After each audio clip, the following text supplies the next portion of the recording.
Hi friends, welcome to my channel. ఈరోజు special item వచ్చేసి భక్షాలు అండి.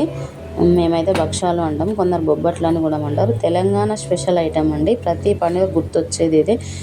మెయిన్ ఉగాది స్పెషల్ అండి ఇదైతే. ఇది ఎలా చేసుకోవాలి, చాలా చాలా సింపుల్గా టేస్టీగా ఎలా చేసుకోవాలో నా స్టైల్లో నేను చూపిస్తాను అండి. చూడండి, ప్రాసెస్లోకి వెళ్ళిపోదాము. ఒక హాఫ్ కేజీ శనగపప్పు తీసుకొని 2-3 టైమ్స్ వాష్ చేసుకొని పక్కకు పెట్టేసుకోవాలి. మంచినీళ్ళు ఒక హాఫ్ కేజీకి ఒక లీటర్ నీళ్ళు పోసి కుక్కర్లో పెట్టేసుకొని పక్కకు పెట్టుకోవాలి. ఒక హాఫ్ అన్ అవర్ నానబెట్టుకోవాలండి. నానబెట్టేసుకొని కుక్కర్ పెట్టేసుకోవాలండి. పెట్టేసుకున్న తర్వాత దానికి పిండి ఆశీర్వాద్ గోధుమ పిండి తీసుకుంటాను. నేను తీసుకున్నాను. మాకు మైదా పిండి మేము ఎక్కువ యూజ్ చేయము. ఆశీర్వాద్ గోధుమ పిండి హాఫ్ కేజీ పప్పుకు హాఫ్ కేజీ 3 కిలోలు పడుతుందండి. ఇలా కలుపుకొని పెట్టుకోవాలండి. చాలా మెత్తగా కలుపుకోవాలండి. లాస్ట్ కొంచెం నెయ్యి కానీ నూనె కానీ వేసుకొని పక్క పెట్టేసుకోవాలండి. ఈ పప్పు అయితే ఉడికిందండి. నేనైతే చక్కెరతో చేస్తాను అండి. బెల్లం మా ఇంట్లో తిన్నారు. హాఫ్ కేజీ పప్పుకి హాఫ్ కేజీ చక్కెర కంపల్సరీ పడుతుందండి.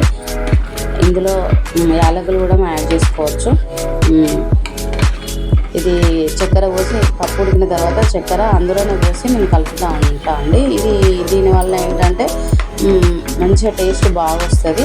ఆకం పట్టిన టేస్ట్ వస్తుంది.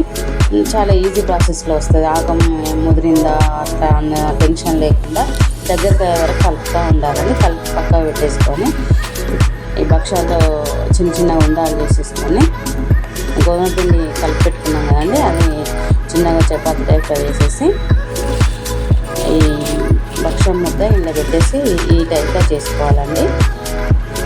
చూడండి, చెయ్యరాని వాళ్ళకు కూడా చేయొస్తా అండి. చాలా ఈజీ ప్రాసెస్.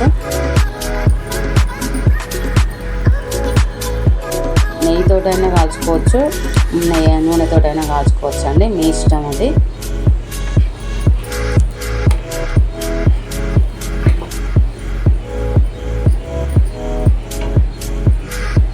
మేమైతే ఇలానే చేస్తామండి. చాలా బాగా వస్తాయి, టేస్టీగా ఉంటాయి. ఈ పప్పు మనము బాగా గోలనిచ్చినాం కదండి, ఎన్ని రోజులైనా ఉంటుంది. ఒక 15 days వరకైనా ఉంటుందండి ఫ్రిడ్జ్లో పెట్టుకుంటే.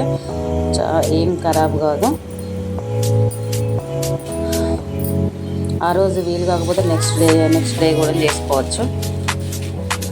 చాలా బాగుంటుందండి. చూడండి, ఫుల్ వీడియో పెట్టానండి. చూడండి ఎలా వచ్చిందో కామెంట్ చేయండి. నా వీడియో నచ్చినట్లయితే ఒక లైక్ చేయండి, కామెంట్ చేయండి. ప్లీజ్ సబ్స్క్రైబ్ చేసుకోండి. థ్యాంక్ యూ అండి.